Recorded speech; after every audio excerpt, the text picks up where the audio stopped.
What's going on, everybody? It's Andy here. This is a very different video than what I normally make. Let me give you a backstory.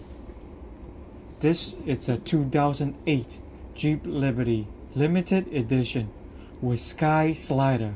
Oh my goodness, I'm telling you, this is a great idea. The whole roof opens up, retractable, back or forward. Man, fresh air. Take it easy, don't you know that I have never been up like this before? My goodness, this is a great idea. When I first look at it, I loved it. I fall in love with it. But later I find out that this just a great idea. The company did not spend enough time in development and research before they put this in production.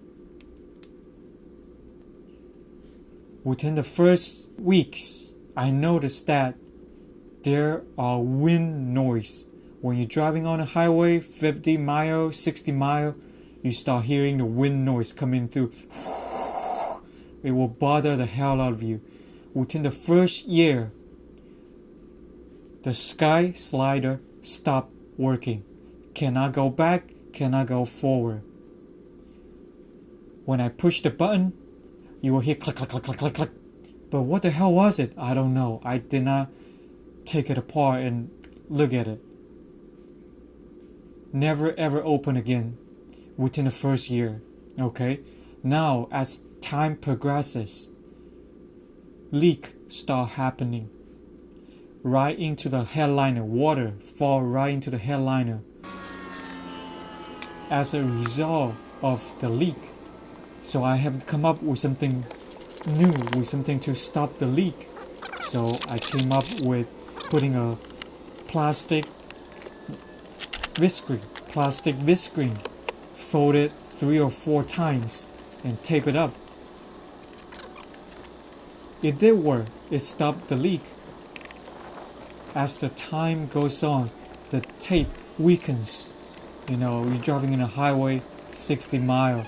It blew cover off. It blew the viscreen off. So I bought more viscreen. I covered it again. When some people watch this video, they may say, oh, I got a better way to do this. I got a better solution to this. But what I did, it's done. I choose this route and it worked. So I don't have to worry about the sky slider anymore. To conclude, I wish Chrysler would have spent more time and research for this sky slider item before they even put into the production.